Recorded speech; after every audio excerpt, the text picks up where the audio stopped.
Ok, bueno, muchas gracias a todos por venir, muchas gracias Tere por estar acá a una siguiente edición de Ensayar Arquitectura.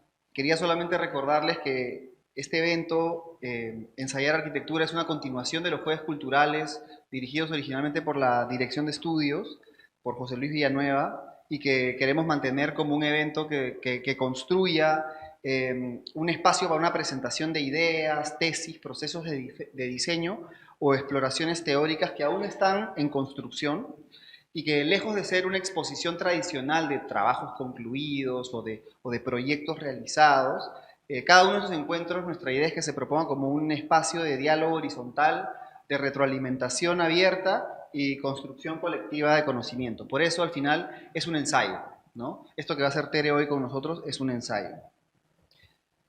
Me gustaría entonces presentar a nuestra ensayista del ensayo número 23, Teresa Montoya, que es arquitecta egresada de la Pontificia Universidad Católica el 2010, es máster en construcción y tecnología de edificios históricos de la UPM entre el 2015 y el 2016, y desde el 2018 se desempeña como docente en arquitectura PUC, impartiendo cursos como Taller 1, Edificación y Sostenibilidad. Participa además en proyectos de investigación en Centro Tierra, en Patrimonio Arquitectónico y en EDIS. Hoy Teresa nos va a presentar investigaciones en el Valle de Cañete. ¿Qué nos enseña el territorio cuando lo leemos desde sus técnicas constructivas? Teresa compartirá los hallazgos de dos investigaciones desarrolladas en el Valle de Cañete, la Casa Hacienda Montalbán y el cerco de Caltopilla. Desde una mirada material se examinan las posibilidades del adobe y la quincha, no solo como elementos técnicos, sino como expresiones de una arquitectura rural con valor patrimonial y territorial. El ensayo propone pensar el paisaje construido desde su memoria y potencial contemporáneo. Muchas gracias, Tere. Gracias, Sebastián. Muchas gracias a la Facultad de Arquitectura. ¿Se escucha? ¿Aló? Ahí ya, ok. Vale, les voy a presentar un compendio de las actividades, de las investigaciones que se están realizando en el Valle de Cañete. He agregado una investigación que podría llamarse la punto cero, em, para poder darle un poco de contexto a cómo comencé a generar acciones ahí en Cañete.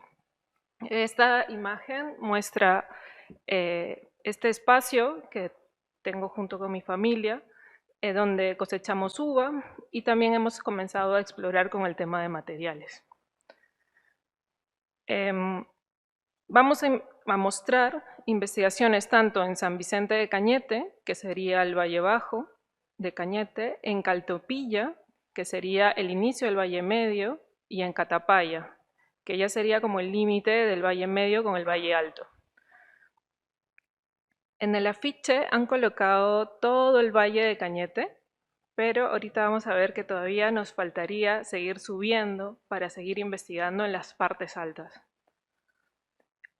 Lo primero que les vamos a mostrar es el tema de Catapaya y Lunahuana. Hay veces que voy a hablar en plural porque las investigaciones están trabajadas con bastante equipo, bastantes voluntarios y profesionales. Catapaya está a 550 metros sobre el nivel del mar. Yo voy a Catapaya más o menos seguido desde el 2012 a ayudar a mi papá con el tema de las vendimias, de las podas, de las cosechas. Y estamos muy cerca al río Cañete. El terreno está en relación a este camino de trocha y al acantilado del río. Y también eh, en esta zona, más o menos que tiene tunales, es un terreno de uno de mis tíos, también me permitió hacer una de las investigaciones en este sector. En el 2020 al 2021, que todos estábamos en pandemia, yo me sentía bastante atrapada entre mi computadora y mi oficina, entonces siempre pedí a mi familia poder ir a Catapaya ya que teníamos esta posibilidad. Esta es la casa de mis tíos donde me acogieron, donde yo dictaba clases en esta vivienda muy acogedora. Y lo interesante también es estas cosas muy sui generis de la pandemia, es que, por ejemplo, en el terreno, en octubre, en esta época, salen estas flores.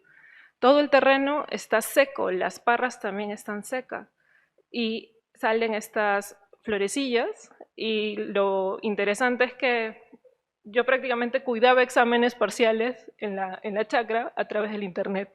Entonces, este espacio me permitió desfogar un poco el cerebro, no estar tan agobiada, y me permitió también comenzar a pensar en que en el Valle de Cañete podría empezar a investigar. Empecé a investigar con una iniciativa relacionada un poco a la investigación que veníamos desarrollando en ese momento junto con Centro Tierra, Cecilia Jiménez a la cabeza, que era vivienda temporal, el tema de la totora, la madera. Pero la vivienda temporal con 20 metros cuadrados todavía nos quedó un poco grande y teníamos ciertas preguntas de investigación que por pandemia ya no podíamos resolver porque estábamos solo en el computador. Entonces me conseguí un andamio. Estos andamios son los que comenzaron a liquidar Sodimac porque ya no cumplen la norma técnica del tema de construcción. Entonces me lo llevé a a Catapaya, perdón, y lo construí en este terreno que les comentaba de mis tíos. Hice un pedido de totora a Puno y lo forré con doble capa de totora para poder comenzar a observar cómo generar un espacio un poco más pequeño, un poco más trasladable también. Este proyectito se quedó un poco a medias porque no se terminaron de diseñar la puerta y los vanos, que ahí también comprendí que eran súper importantes porque por ahí se comienzan a escapar los puentes térmicos y la temperatura. No era el mismo clima de Puno, pero pudimos hacer esta fotografía, solicitamos la cámara termográfica y vimos la diferencia entre lo que podría ser una sola totora con doble totora, y observamos que el tema de las costuras es por donde nos estaba escapando el calor que se juntaba en el interior, y ahí es donde decidimos que necesitábamos una capa interior de barro continua. Y esa es otra investigación para otra charla, pero contarles un poco que aquí empezó esta aventura de investigar en Cañete. También convencí a mi familia para que me permitan comenzar a construir cosas. Entonces yo en el camino siempre veía que vendían caña y siempre hemos investigado la quincha en el grupo de investigación. Entonces comencé a construir estos volúmenes, inspirados un poco en Taller 1, que trabajamos cubos. Entonces dije, hagamos 3 cubos. Y comenzamos a construir, pero nos dimos cuenta que teníamos una falencia, que no teníamos tierra buena. En este sector del terreno es tierra arenosa. Entonces he comenzado a reciclar un poco de adobes, a ver tema de las canteras, y ella es Alba Luna, nuestra alumna de pasantía de la Politécnica de Madrid, que vino a trabajar temas de materialidad, fibras, materiales naturales y vivienda. Esta fue su primera experiencia con la quincha y luego ya con ella saltamos a la investigación en Caltopilla, que vendría a ser el punto inicial de donde se cosecha la caña, que sería el kilómetro 0. Aquí estamos como a unos 20 kilómetros de Caltopilla, más o menos. Comenzamos el tema del embarrado, a comenzar a probar, a analizar. Este era como que nuestro primer laboratorio. Y este año hemos retomado, porque las investigaciones están como que saltando un poco de en el territorio de Cañete. Este año en Catapaya hemos comenzado a explorar el tema del tapial, ya que no tengo adobes, ya que ya no hay adoberos, ver la posibilidad de realizar esta tecnología constructiva consiguiendo la tierra, que intentaré sacarla del acantilado que les contaba, y lo que me estoy dando cuenta es que hay que armar una logística. Yo con mi equipo de trabajo nos hemos demorado bastante tiempo en hacer este encofrado. Gracias a las investigaciones previas entre Silvia y Gabriel, hemos conseguido los fierros desde Tarma. Entonces, las ayudas y la logística se va organizando en base a todo el conocimiento previo que se va juntando de lo que se ha trabajado en los grupos de investigación. Así que por fin el domingo logramos hacer nuestro primer tapial con los adobes reciclados y esperamos seguir haciendo muestras y prototipos, porque con esta lógica de que no hay tanta tierra, también tenemos que comenzar a explorar la piedra y barro, porque lo que también aprendí en prehispánica, cuando era jefe de práctica, era que en el valle los sitios arqueológicos se van realizando con los materiales que hay a la mano. Entonces, en Valle Bajo, todos los sitios arqueológicos son de estos bloques grandes de tierra amasada, porque no era necesariamente apisonada. Y más adelante, en Caltopilla, ya tenemos sitios arqueológicos de piedra y barro. Entonces, es un pendiente que tenemos como grupo, el incentivar normativas, ver los alcances hasta dónde pueden llegar las tecnologías constructivas. En este caso, estamos explorando un cerco de límite con la posibilidad de, a futuro cercano, espero, poder hacer otro módulo con la tecnología de cimentaciones de chicras que desarrolló Julio Vargas con mi hermano y un equipo de ingenieros. Estas las imágenes del reciclado de la tierra, la realización del pisón, el armado del encofrado en diciembre del 2024. Y las búsquedas de canteras. También nos preguntábamos si de todas maneras había tierra, porque hay piedra con barro. Entonces, viendo un poco el tema del hecho del huaico y de esta lógica que muchas veces comentamos, de que el huaico tiene que ser una oportunidad. Entonces, ¿de dónde sale la arcilla? Acá lo podemos ver en estas zonas craqueladas. El huaico nos trae material y nos trae nutrientes a la tierra. Entonces, hay que ver el territorio también como un tema de un proceso virtuoso de dónde podemos sacar recursos. Esta sería la primera investigación y los agradecimientos. La segunda investigación que les quiero mostrar es la de Quincha de Cañabrava de Caltopilla, que ya varias veces las deben haber escuchado, pero vamos a concatenarlas con las otras dos. Caltopilla está a 230 metros sobre el nivel del mar, es un poblado lineal. En su mayoría estaban construidas con quincha, pero ya poco a poco los han ido cambiando las viviendas. Todavía existen varias viviendas de más de 70 años de este material y a mí me llamaba mucho la atención estas viviendas que veía en el camino. O sea, este es 2014. Yo veía este módulo, porque no necesariamente es una casa, este módulo en la carretera. En el 2014 yo me bajé a observarlo, a fotografiarlo, a ver su relación con el árbol, con el guarango, y a observar también que las quinchas no tenían madera. Todos eran con cañas y bambú. Entonces yo le mostraba este deseo de querer construir de esta manera a mi familia. Hay veces que no les gustaba mucho porque ellos quieren una vivienda sólida. Entonces siempre tengo que convencer a mi entorno para poder desarrollar un poco las investigaciones. En realidad es muy interesante que cuando les digo es para mi investigación, es para mi posible tesis, ahí ya me abren la puerta. Entonces hay que aprovechar estas oportunidades. Y también lo que me llama la atención es que no está todo embarrado, ¿no? Hay algunas viviendas de este material que están embarradas, pero solo la fachada. Es solo esta cara exterior a la calle, pero todo lo demás está solo con caña. Esta es la imagen que se tiene del río Cañete, de las plantaciones de Cañabrava.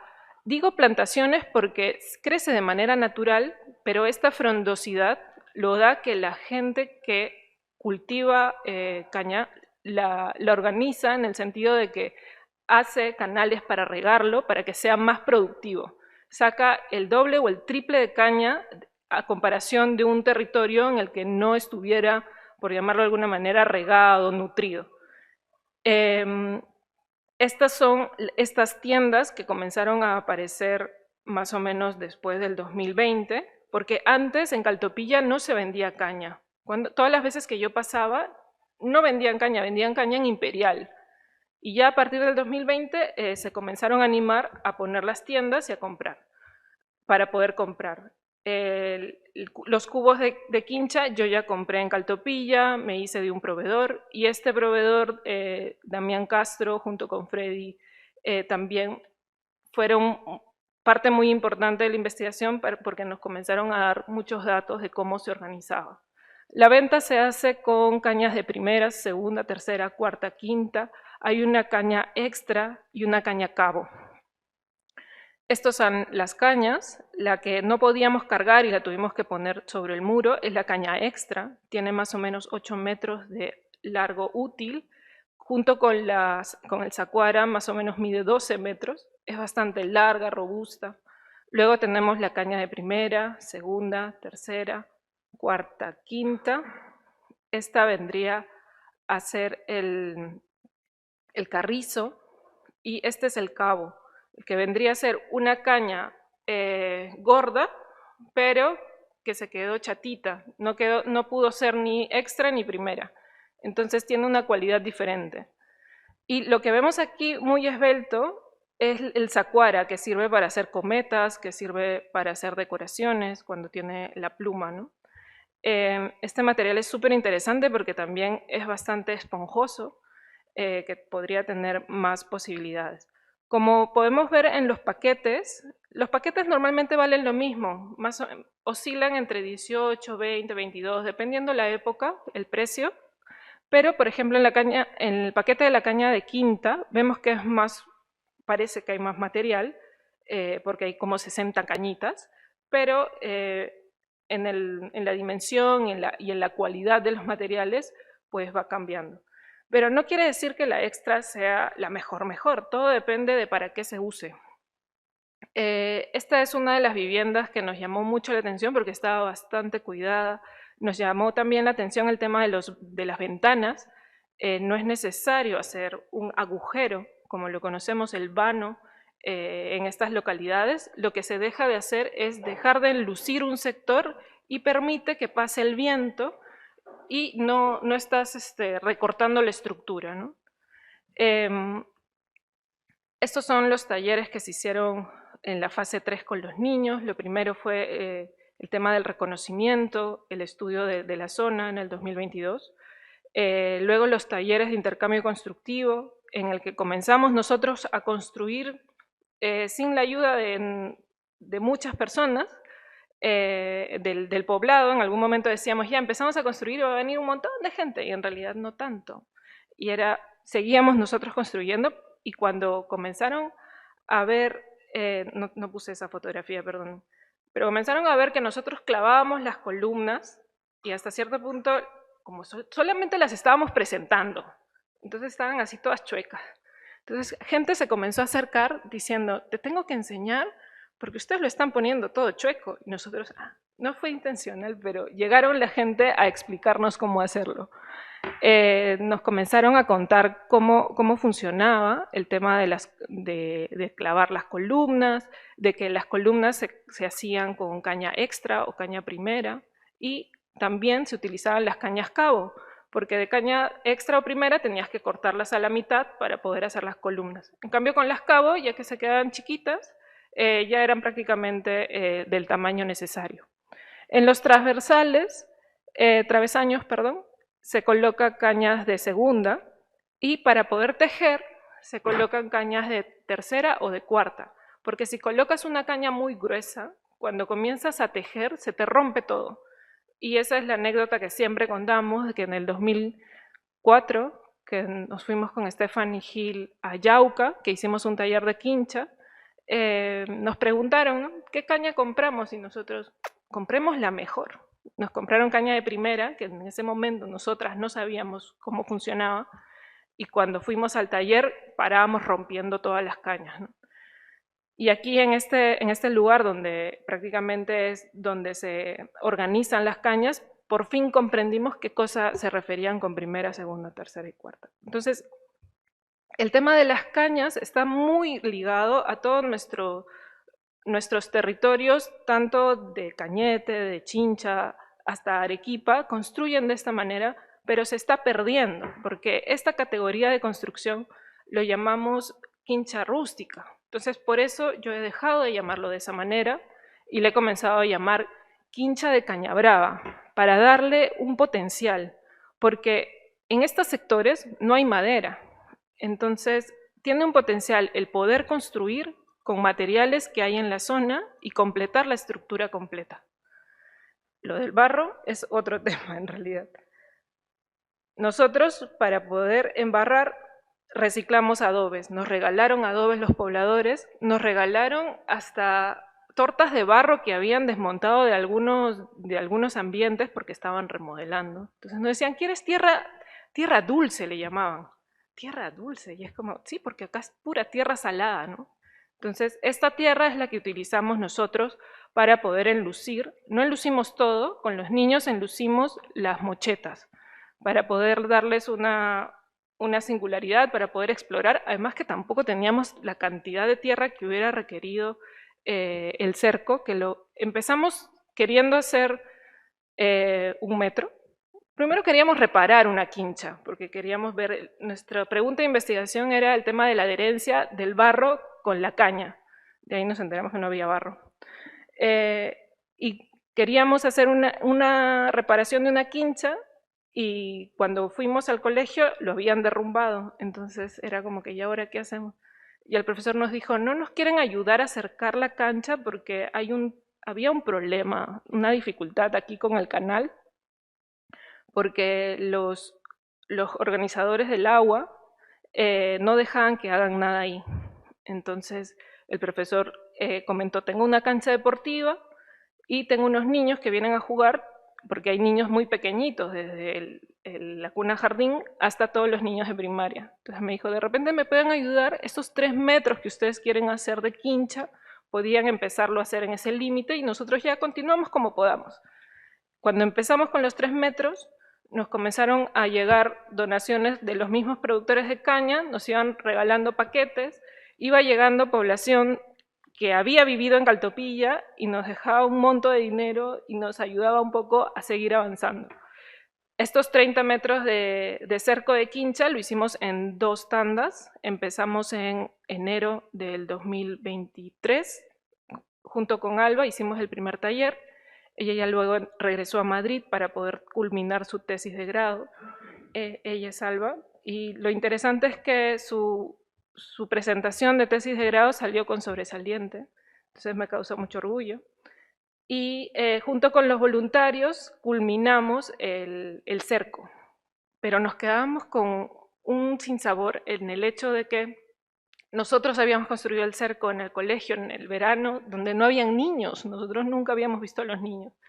Entonces pedimos un financiamiento de responsabilidad social con la DARS para poder realizar talleres con los niños, para poder inculcarles y consultarles qué cosa pensaban de la quincha, ¿no? En estos talleres con la DARS hicimos el tema de las maquetas de quincha y los embarrados, se divertían mucho, hasta los más chiquititos que en algún momento decíamos que ellos no iban a hacer maquetas porque se podían hincar, ellos estaban ahí embarrándose.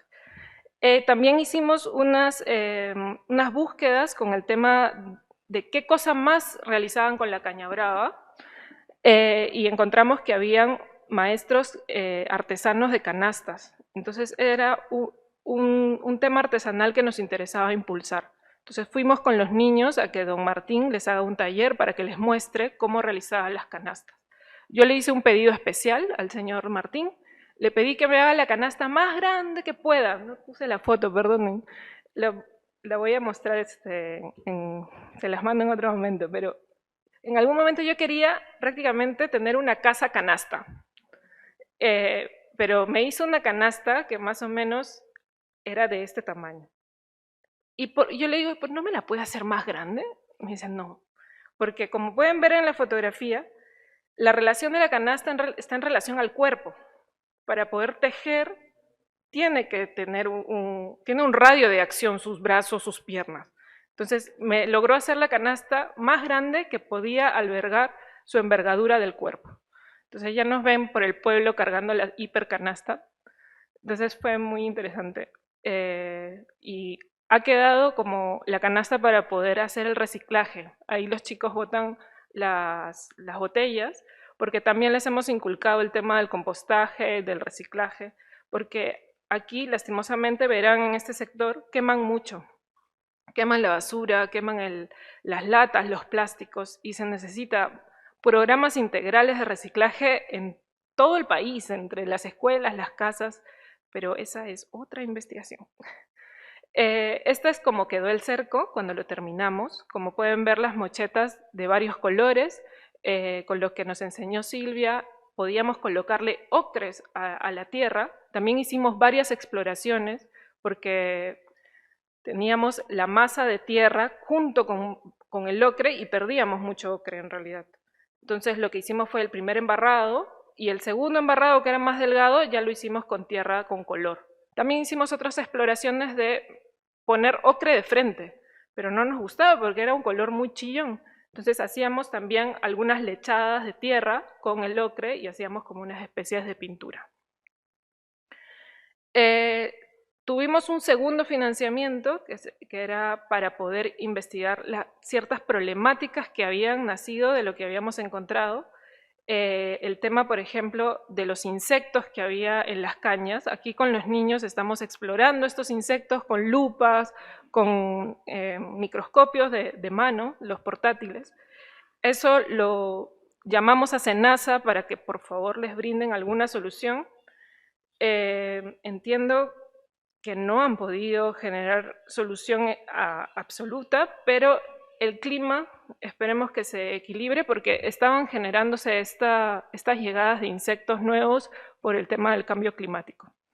Con los niños también realizamos este tipo de actividades con maquetas para el entendimiento del territorio, para mostrarles desde dónde salía el sol, qué cosa ellos consideraban importante de su pueblo, y también unos talleres de acuarela para que uno, aprendan un poco el tema de la técnica, porque en primaria normalmente solo pintan con témpera, mostrándoles las partes de las cañas. Entonces era como que meternos como a los niños y a nosotros mismos a este mundo científico para poder observar la materialidad desde otra escala, ¿no? Los talleres también los trasladamos a la PUC, la comunidad PUC aquí en el centro tierra, en el laboratorio que tenemos en la parte posterior, armamos un módulo de quincha de caña brava para poder hacer esta devolución de este conocimiento que habíamos adquirido allá en Cañete. Estas eran las problemáticas que teníamos.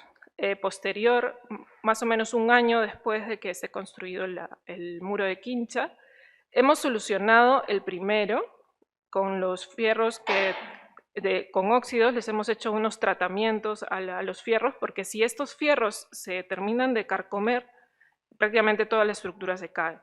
Entonces, también entramos a esta problemática de la oxidación, de la corrosión y el entendimiento de que tenemos que escoger bien los materiales. Estos son alambres galvanizados. No es que nosotros quisiéramos usar un material de menor calidad, sino que nos acabamos todo el alambre galvanizado que había en la única ferretería que hay en Caltopilla, así que tuvimos que usar el otro alambre. Estos muros que ven que se han comenzado a caer el barro, fue la problemática de que nosotros compramos una malla Rachel y esta tierra que les contaba que habíamos reciclado, nosotros la dejamos en la malla Rachel, la envolvimos y volvimos después de 3 o 4 meses. Entonces, lo que había sucedido con esta tierra que luego embebimos en los muros que quedaban, era que el mismo terreno le había pasado sal a la otra tierra. Entonces estamos en pendiente de investigar este tema de la problemática de la tierra salada, que no es solo una problemática para la tierra en sí misma, yo creo que es una problemática para todos los materiales. Cuando el ladrillo le entra esta problemática de sal, el ladrillo, el concreto, también comienzan a saltar, a romperse. Entonces es una problemática material global. Esto es la investigación que estamos intentando terminar para publicar. Es el análisis de compresión y tracción de las cañabravas, de las diferentes calidades que les hemos contado, tanto primera, segunda. Hemos traído un montón de probetas Tuvimos varios problemas de metodología, del tema del etiquetado, porque trajimos como 3 remesas de cañas y ese es el detalle, por no hacerlo en ese instante, lo dejábamos en Centro Tierra y decíamos, ya, lo vamos a hacer en 2 o 3 semanas, por diferentes motivos, el verano, las vacaciones, etc. Y lo que sucedió es que perdimos los nombres de las etiquetas porque el sol se lo come. Entonces, sí hay que organizarse bien respecto a las metodologías de cómo organizar las probetas, porque ahí sufrimos bastante. Entonces, recién a la tercera jornada de cañas que trajimos, pudimos entrar al laboratorio. En este caso hay que agradecer al laboratorio de Heritage que nos permitió hacer estos ensayos. La problemática actual y por cuál estamos volviendo a Caltopilla es el tema de gestión de riesgos que hemos presentado en Perú como proyecto. Todo el Valle de Cañete también sufrió por el sismo del 2007 y muchas de las viviendas, en este caso de adobe, sufrieron daños. Entonces hemos empezado hace un mes las capacitaciones a los niños, ya no solo en Quincha, sino ahora cómo reforzar viviendas hechas con ladrillos de adobe. Cabe resaltar que el colegio estuvo construido en su primera edición por quincha, luego pasaron por adobe, luego ladrillo portante, que este es el que derrumbaron, y concreto armado es el último colegio. Esta es la tecnología que les queremos explicar. Ya tenemos, gracias a Centro Tierra, un financiamiento para ir y hacer 2 talleres con los niños para explicarles el refuerzo de Driza. Lo vamos a hacer junto con maquetas o con algún murete y esperemos que hayan por ahí adobes para poder reciclar. Este es el equipo de trabajo, son bastantes personas, cerca de 30 personas que han participado en estos talleres, intercambios constructivos en Caltopilla. Y la tercera investigación que se concatena con el Valle de Cañete son las casas haciendas de O'Higgins en Perú y Chile. Esta charla la dimos en el Palacio Torre Tagle, en el Perú como proyecto también, pero la he reorganizado para contarles más detalles de la investigación. Esta es la galería histórica de la Casa O'Higgins, acá en Lima. Este inmueble pertenece a la Universidad Católica y gracias al financiamiento de la Embajada de Chile, en el 2008 la casona se pudo restaurar. Hace 2 años nos dieron el encargo junto a la consultora con Carlos Torres y Pat de poder repensar la galería histórica desde el punto de vista interior y se mandó a la embajada toda la información que en ese momento había de O'Higgins, porque su idea era poder reducir un poco la cantidad de información que se tenía, porque era muy abrumadora. Entonces pasó a una reestructuración. Nosotros lo que planteamos fue el tamaño de los paneles, el color de la galería, la posición de las vitrinas y la posibilidad, por ejemplo, de que esta vitrina se ampliara hacia este sector, pensando ya en una segunda y en una tercera etapa. También el tema de la iluminación va a ir variando a lo largo de los años. Pero cuando nos dieron este encargo en la Galería Histórica y sacamos toda la información que teníamos publicada, ahí yo observé que había una referencia a una hacienda en Cañete, que yo había ido a Cañete como 10 años seguidos, había pasado a 2 cuadras de esa hacienda y nunca la había visto. Entonces me llamó mucho la atención, entonces comenzamos a investigar tanto al personaje O'Higgins, que está en mucha relación con la independencia del Perú, porque financió al ejército de San Martín para que vinieran al Perú a liberarlo, y luego siguió a Simón Bolívar en la última etapa de la independencia, ¿no? La Casa Hacienda está ubicada a, como ven, 2 cuadras de la antigua Panamericana.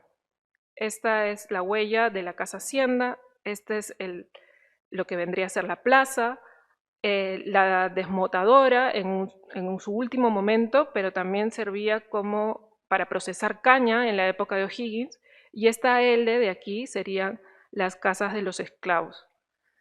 En la época de O'Higgins todavía había esclavos y lo que hablan es que O'Higgins los tenía hasta cierto punto consideración porque hasta tenía una especie de consultorio médico dentro de la hacienda para que atendiera a toda la población que estaba a cargo de O'Higgins, ¿no?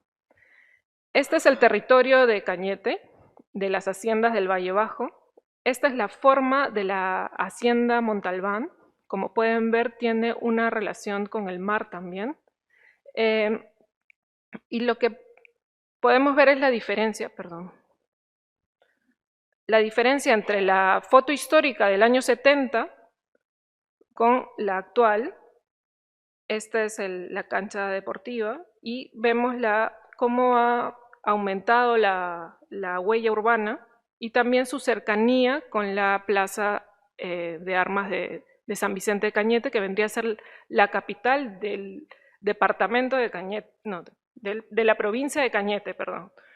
Entonces, esta zona es súper importante para todo el valle, porque por aquí pasan todos, es como que el núcleo logístico, el núcleo administrativo del valle.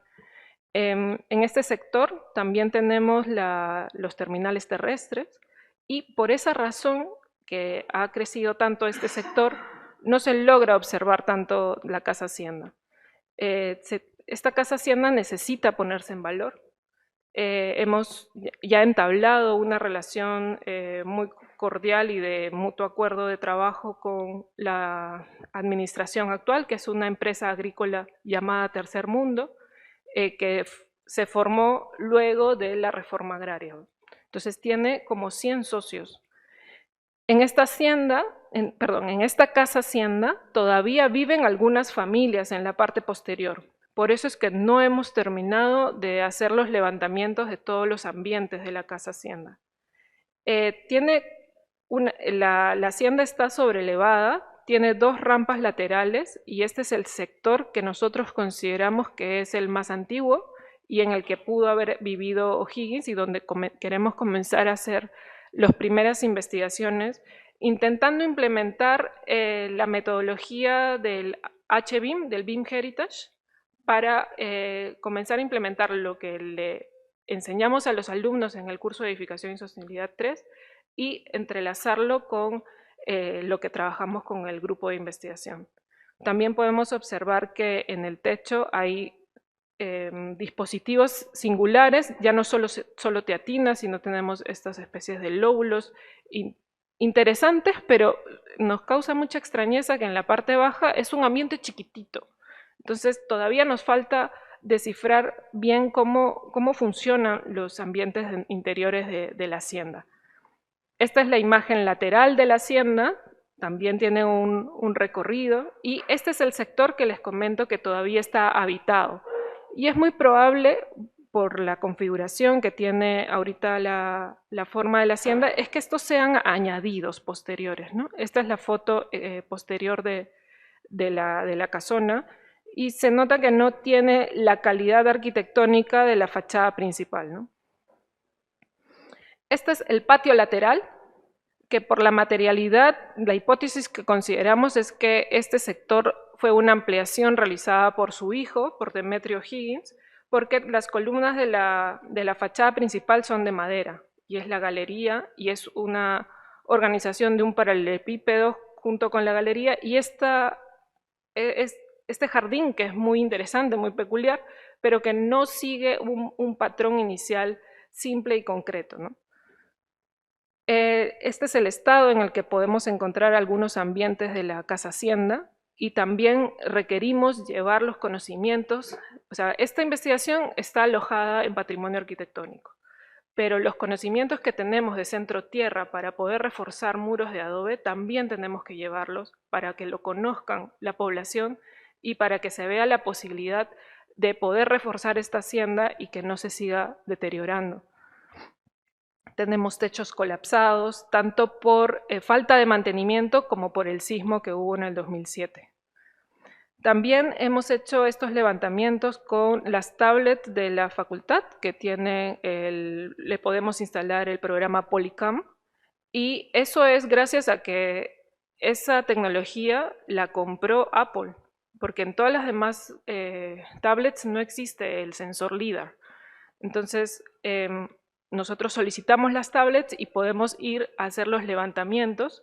Hemos hecho el levantamiento de todo lo que hemos podido, pero lo que necesitamos ahora es generar esta nube, el CDE que se le llama en HBIM, para poder confluir toda la información y comenzar a procesarla.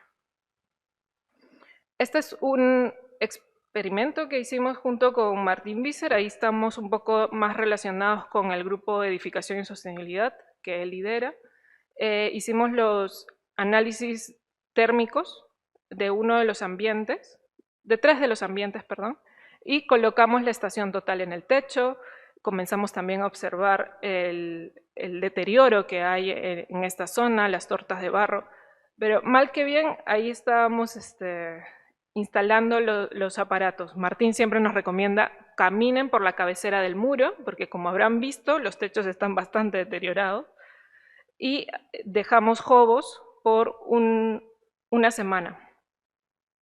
Estos son los datos donde lo que podemos observar es que en el interior, que es la línea amarilla o naranja, mantiene una continuidad, a diferencia del exterior, que comienza a fluctuar mucho más, y estamos dentro de la zona de confort de costa. Y con el tema de la humedad en el interior se mantiene mucho más baja de lo que hay en el exterior, que prácticamente está al 90%, ¿no? Ahorita son datos bastante directos, no son muy llamativos o relevantes. Lo que nos permite estos levantamientos de información es poder luego calibrar los modelos, ya poder entrar al Design Builder y comenzar a poner escenarios, porque actualmente la hacienda se usa como uso administrativo, pero nuestra investigación está enfocada en 1825, cuando llega O'Higgins a vivir a esta hacienda. Entonces lo que tenemos que comenzar a simular es cómo podría haberse habitado estos ambientes para uso doméstico. Y gracias a estos datos se puede ayudar a calibrar el modelo digital. En esta foto aérea lo que podemos observar son los dispositivos de las teatinas que están orientadas al sur, pero como siempre, no todas, algunas están orientadas en otro sector, pero la mayoría están orientadas al sur. Esta es otra búsqueda que hemos comenzado hace más o menos un mes. Nos encontramos con este libro que se llama El diario de viaje del general O'Higgins en la campaña de Ayacucho. Estuvo escrito por Thomas John, su secretario, y hemos comenzado a mapear la ruta que ha seguido para poder ayudar a esta lucha de la libertad en el Perú en 1824. Es interesante observar todo el territorio por el que se movió Higgins, creo que conoció, perdón.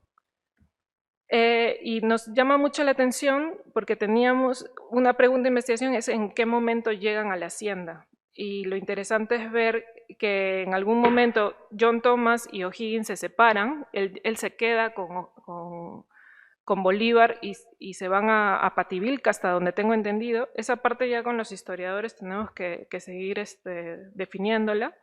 Y John Thomas no vuelve a Lima para ir a Montalbán, sino baja por el Valle del Cañete y baja por Huancavelica, Viña, San Antonio y luego llega a Lunahuaná. Y lo interesante de estos relatos es cómo estos personajes que han recorrido todos estos vastos territorios comienzan a identificar desde el clima, desde las huacas, desde las montañas y la riqueza que había en el país.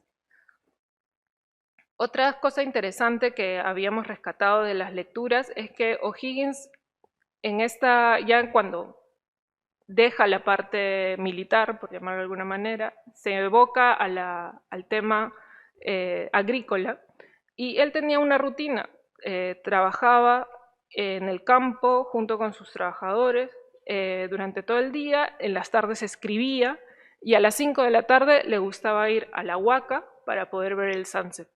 No tenemos certeza de qué huaca era, pero si esta es la casa hacienda, esta es la huaca más cercana que podemos observar. Entonces hicimos esa remembranza y nos fuimos a la huaca a las 5 de la tarde para poder ver el sunset. Entonces, esta relación que tenía con el territorio, con su entorno y con el mismo trayecto solar, también se relacionó en la hacienda que tenía en Chile.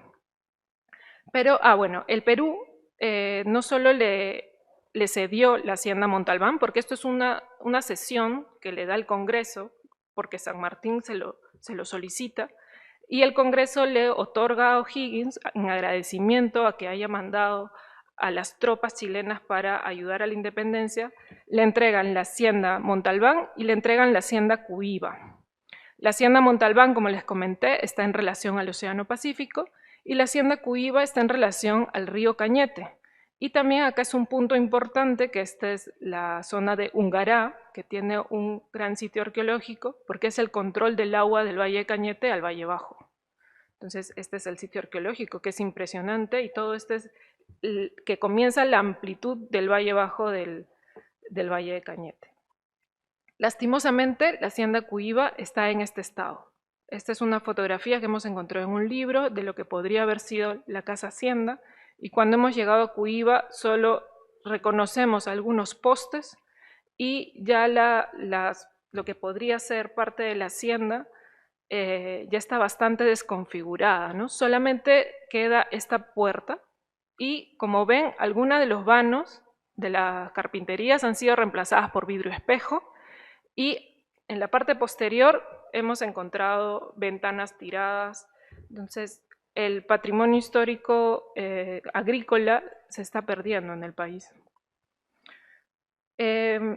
No solamente trabajamos con O'Higgins en el Perú, conseguimos la beca Ribagüero en el año pasado y nos otorgaron un monto con el cual pudimos viajar a Chile para poder investigar un poco más tanto al personaje como a la infraestructura con el que él se relacionó.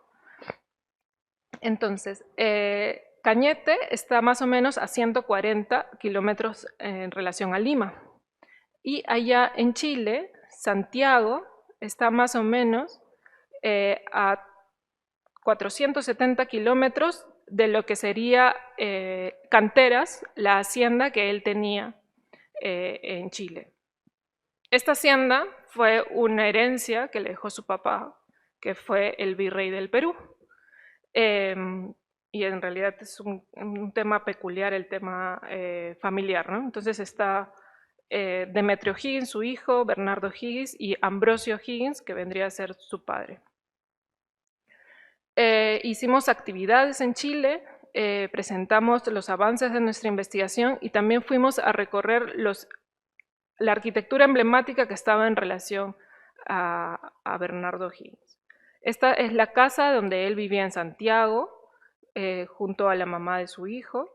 Este es el mausoleo que le mandó a hacer su hijo y fue la repatriación del cuerpo de O'Higgins del Perú hacia Chile, el último acto de buena voluntad que podríamos haber tenido entre ambos países antes de la guerra. Esta es la casona donde él se hospedó 5 meses más o menos para que le puedan dar el salvoconducto para poder salir del país, porque él escapó de Chile, porque habían muchos malos entendidos, le echaban la culpa de la muerte de otros independentistas de Chile, los Carrera. Entonces él tuvo que salir de Chile y por eso llega al Perú en 1823. Esto es lo que se creería que es la casa hacienda de O'Higgins. Esta es una maqueta realizada por Osvaldo Cáceres, un arquitecto ya falleció. Nos entrevistamos con su viuda y más o menos nos dio alcances de lo que él hizo respecto a la casona. Es una reinterpretación. O sea, él investigó mucho el tema de las haciendas, el tema del territorio, y lo que vemos en esta maqueta es una reinterpretación de lo que pudo haber sido la hacienda, porque la hacienda solamente duró construida 4 años. O sea, O'Higgins la hereda, construye su hacienda y a los 4 años llega la guerra nuevamente y se la queman. Entonces, lo interesante de esta hacienda, parecido a lo que sucedía, lo que hacía él de subir a la huaca con relación al sol en el atardecer, esta hacienda estaba este frontis orientado al amanecer en la cordillera. Entonces, en los escritos y en el tema histórico, lo interesante es observar que ciertas decisiones de un personaje histórico están muy relacionadas al territorio, al tema de la trayectoria solar. En canteras, pues no hay nada construido, por llamarlo de alguna manera. O sea, podríamos decir que nosotros tenemos más con la hacienda Montalbán en relación a O'Higgins que los propios chilenos, porque lastimosamente la hacienda no existe.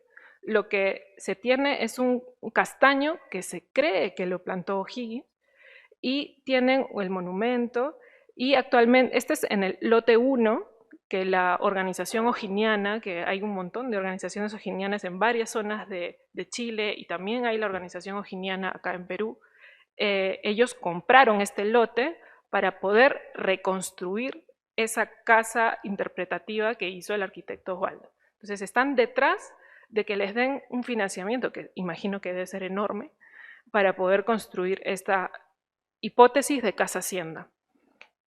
Cuando nosotros hemos visitado y fuimos junto con el director de la Casa O'Higgins y le contaron que la embajada y el gobierno de Bachelet había dado un montón de dinero para aquí en el Perú restaurar la Casa O'Higgins, se quedaron así como que sí se puede entonces.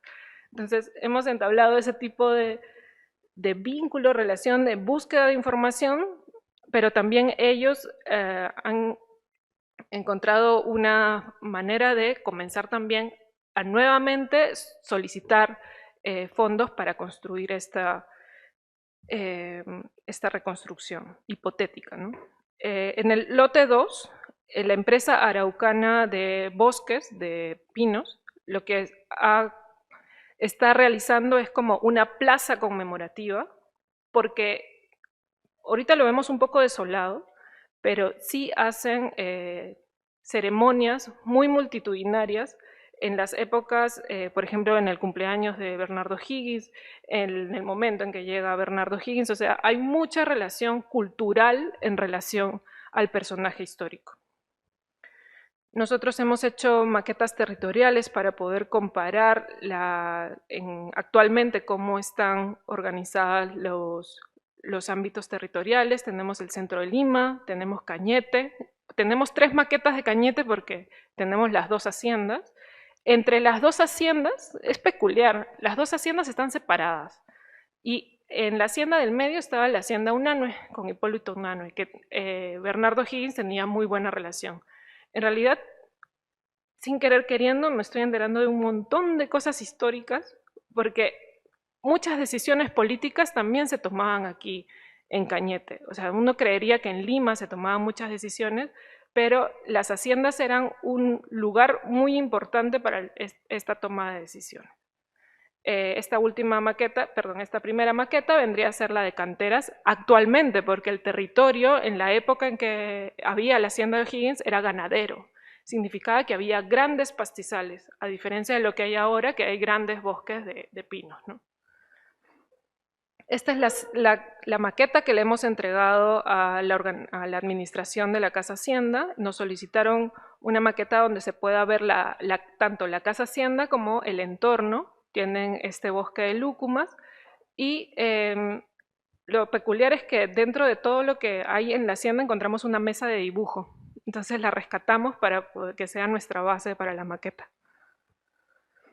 Esta es la maqueta en escala 1:200, que estamos trabajando con la información que vamos obteniendo. Esta parte de atrás es la que nos faltaría entrar a registrar en tomas fotográficas, pero lo interesante también es cuando vamos a recorrer los ambientes, que lastimosamente ya vieron que están bastante deteriorados, también hemos encontrado planos tirados. Entonces, prácticamente también es como un trabajo de archivo para poder encontrar información que haya de la hacienda, y encontramos un plano de 1990, que nos ha permitido poder realizar este sector de la maqueta, ¿no? En el curso lectivo que dirigió Adriana Scaletti y Carlos Torres, también se tomó parte del tema de la hacienda Montalbán con la desmotadora que está contigua a la hacienda, Y junto con los alumnos se presentaron 5 propuestas para que pudieran tener algunas ideas de cómo ciertos patrimonios que lo vemos muy deteriorado podría tener un cambio de uso para beneficio tanto de la asociación como de la comunidad, porque está en un punto neurálgico de Cañete. Estas también son maquetas de hipótesis reconstructiva de cómo pudo haber sido la casa O'Higgins. Como trabajamos muy de la mano con el historiador Víctor Álvarez, también este es como que un apéndice de la investigación para entender cómo la casa que él alquilaba acá en Lima, cómo fue creciendo.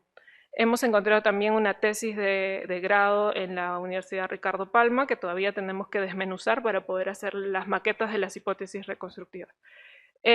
Valga la cápita de que Renato Rico, que fue uno de nuestros primeros voluntarios, ha agarrado este tema para poder trabajarlo en el curso de investigación. Entonces, como ya desbordamos de temas de investigación, llega un momento en que tenemos que ceder temas para que los chicos también desarrollen en base a su interés, ¿no?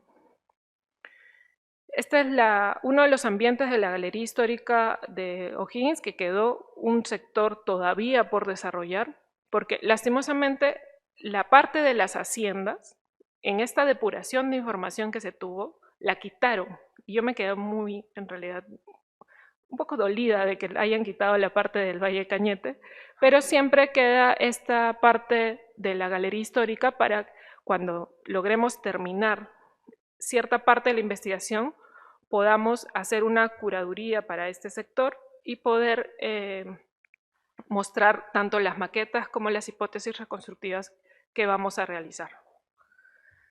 Este es el equipo de trabajo que ha trabajado en el tema de las casas haciendas, tanto en Perú y en Chile. Y estos son avisos públicos a la comunidad que mañana viernes vamos a viajar a Ancash con el equipo de voluntarios y Arquitectos Sin Fronteras para empezar a hacer el primer trabajo de campo de reconocimiento para poder llevar la metodología de trabajo que tenemos tanto en Patrimonio Arquitectónico PUC como en Centro Tierra a esta comunidad de Cochapetí, que sería la Cordillera Negra, por la solicitud de la comunidad que acogió Arquitectos Sin Fronteras.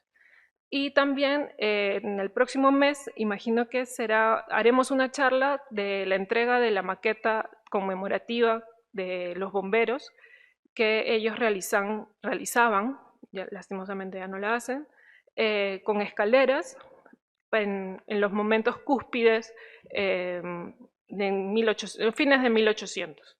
Entonces, estas son las próximas investigaciones que estamos empezando y los pedidos que nos llegan. En realidad yo trabajo mucho con los temas de maquetas y junto con los voluntarios podemos desarrollar todos estos temas de exploración material, de tema de prototipos, y nos gustaría seguir desarrollando estas investigaciones. Les agradezco mucho.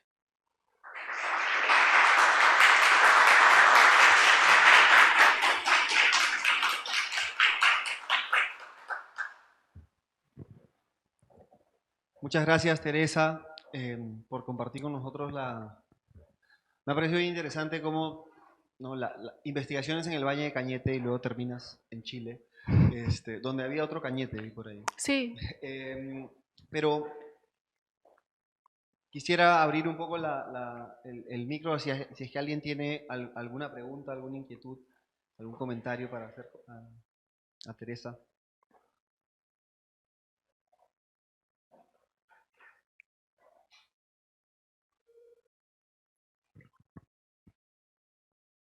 Bueno, yo tengo una que me parece interesante como reflexión de lo que nos comentas, es en este primer momento de tu aproximación al valle, una cosa bastante personal, ¿no? Familiar, de llegada, es todo el proceso de investigación material, ¿no?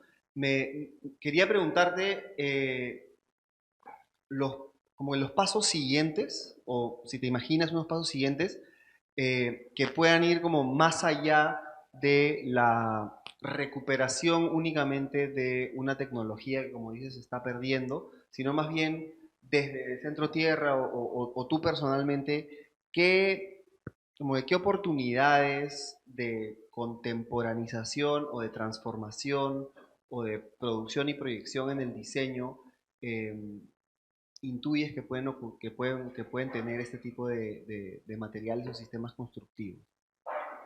Lo quisiera abordar más por el tema de iluminación y ventilación, porque los materiales constructivos, los materiales constructivos naturales con los que nosotros trabajamos, nos permiten esta versatilidad de la transmitancia térmica.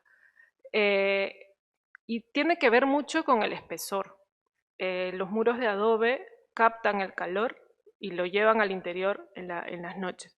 Pero no es solo el material por el material, no nos tenemos que quedar solo con el hecho de que sean kilómetro cero o que sean lo más sostenible por el tema del CO2, sino tiene que ir muy de la mano con el tema del confort, con el tema de la iluminación y con el tema de la ventilación.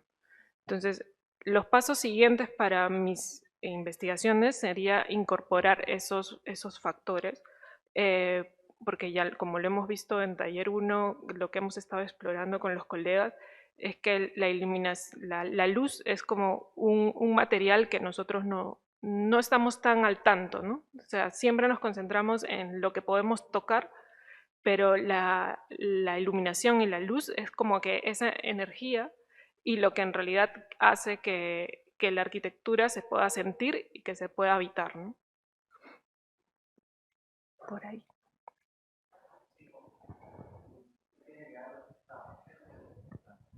Nada, muchas gracias, Tere. No, me parece súper interesante cómo las cosas se van ligando y como ha pasado mucho en estos años de que uno constata que no importa al lugar en que se vaya, si uno abre los ojos hay como siempre hay un espesor histórico, cultural, material y es bien bonito como todo se teje. Eh, Me ha encantado pues la hacienda, esos espacios gigantes me encantan. No, pero te quería preguntar un poco en esos términos de los materiales y las zonas, si la madera de la hacienda tenía que ver con un material que se sembraba ahí mismo, la madera me refiero, ¿no? Si la madera se conseguía ahí mismo por sembra y cosecha o era del tipo de madera que venía en barco de donde tenga que venir. Mi hipótesis sería la segunda, porque es, es lo que nos da la lógica por lo que también nos han enseñado, ¿no? Que el centro de Lima se hizo con madera no necesariamente del lugar, sino que se trajo en los barcos porque lastimosamente en esa época no había cómo traer madera de la selva. Entonces es muy probable que sea una madera muy similar a la que se hizo en el centro de Lima. Pero haciendo ¿cómo se dice? Ese paralelo con el centro de Lima, sí me gustaría indicar que esas fotos que ustedes vieron del Valle de Cañete lleno de cañas, es lo que a mí sí me gustaría impulsar, de que el valle de Rímac debería volver a tener cañas. He hablado con algunos de los colegas que están trabajando en el Parque Río Rímac y todavía le tienen mucho temor a la caña. Entonces, por eso también nos interesa aprender cómo funciona la planta, porque si nosotros queremos reintroducirla en el Valle del Rímac, tenemos que aprender a contenerla, porque el gran temor que se tiene es que es invasiva. Pero la pregunta sería, ¿es invasiva o es que es su territorio? O sea, el Valle de Cañete está lleno de cañas y crece naturalmente y es donde se desarrolló.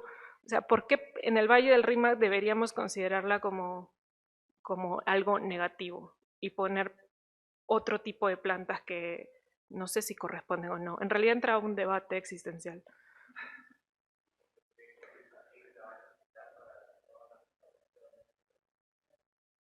Sí. Tenemos un problema en Centro Tierra, porque ayer hablábamos que para traer caña yo necesito contratar un camión de 800 soles para traer caña desde Cañete. Entonces ahorita no tenemos caña con gorgojo.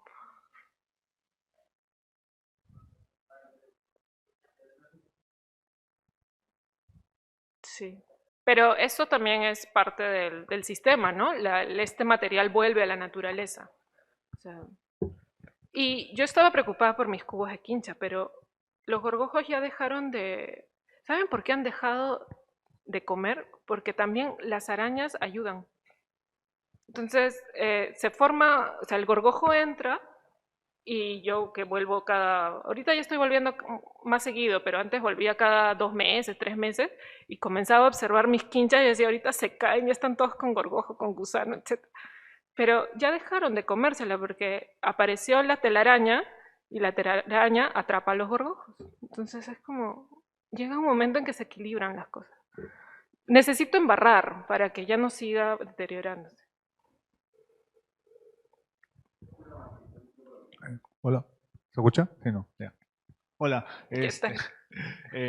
viendo también tu conferencia que viene en el Palacio Torre Tagle, Sí. y la de ahora también me ha encantado, me encanta todo el tema de lo que es Perú-Chile. Entonces, tengo una curiosidad.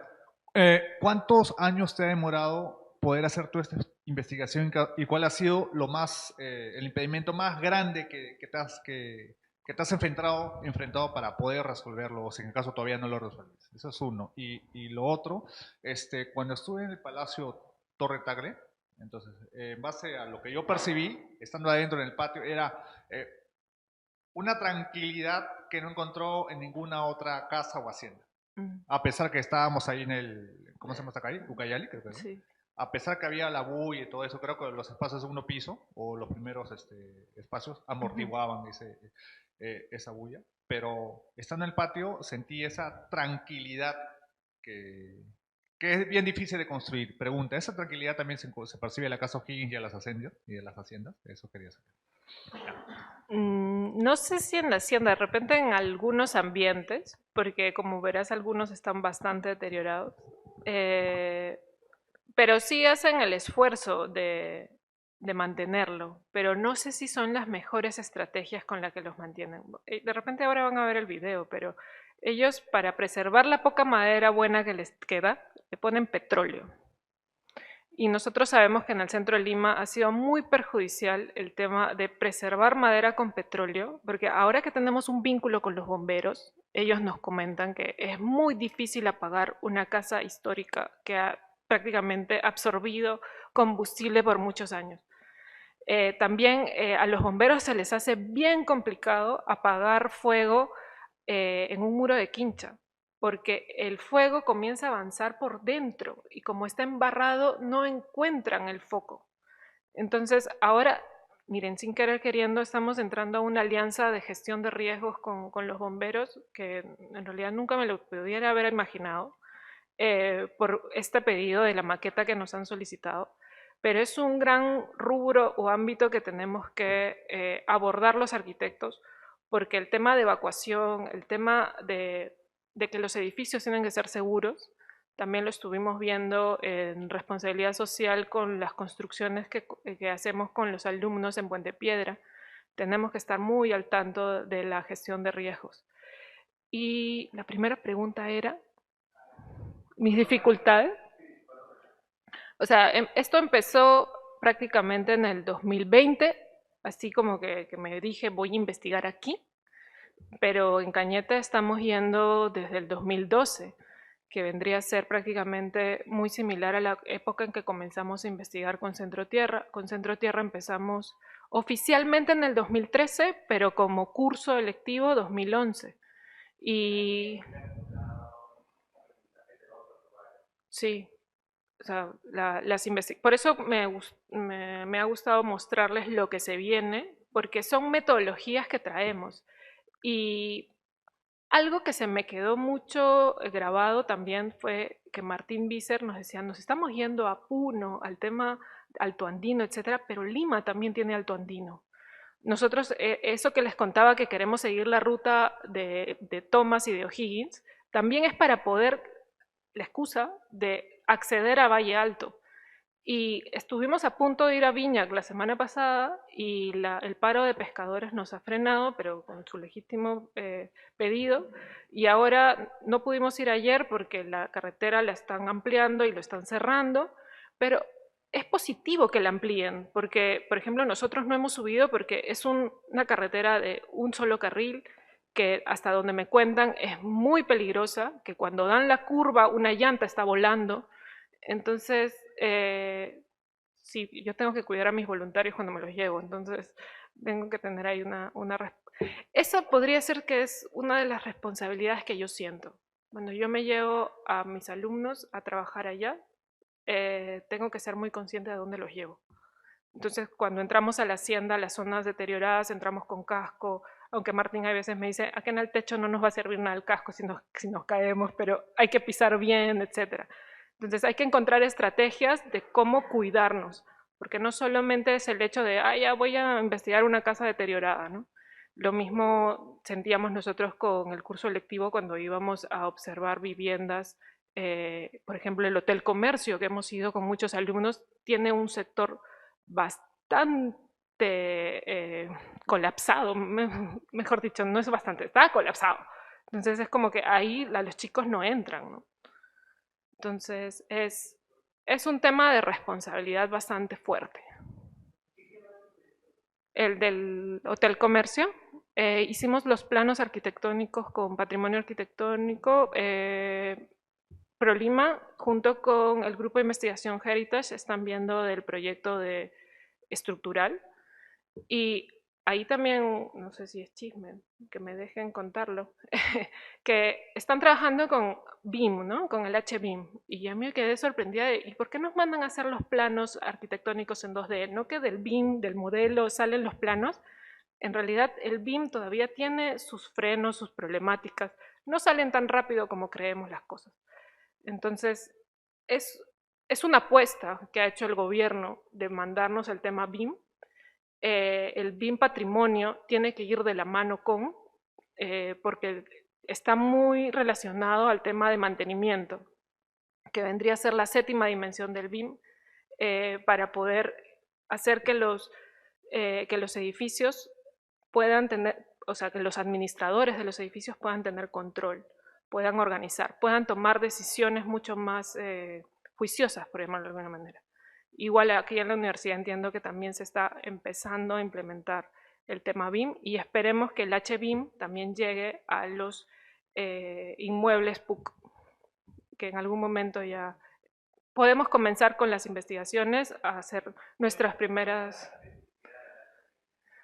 El BIM Heritage sobre todo es el tener el modelo en LOT 500, es lo que le llamarían. Y ese LOT 500 es tener el modelo tal como está el edificio y planificar cómo ir mejorándolo, con todo el mobiliario, con el tema del uso, con el tema de lo que habíamos visto con Martín, el tema de los termómetros. Todos esos termómetros, la información va a un modelo. Entonces, es bastante complejo y yo creo que necesitan equipos multidisciplinarios. También estábamos intentando hablar con los ingenieros el ingeniero Velarde, que también ve tema de domótica, por ejemplo. Sí. Muy bien, muchas gracias a todos por venir. Muchísimas gracias, Tere, por compartir con nosotros.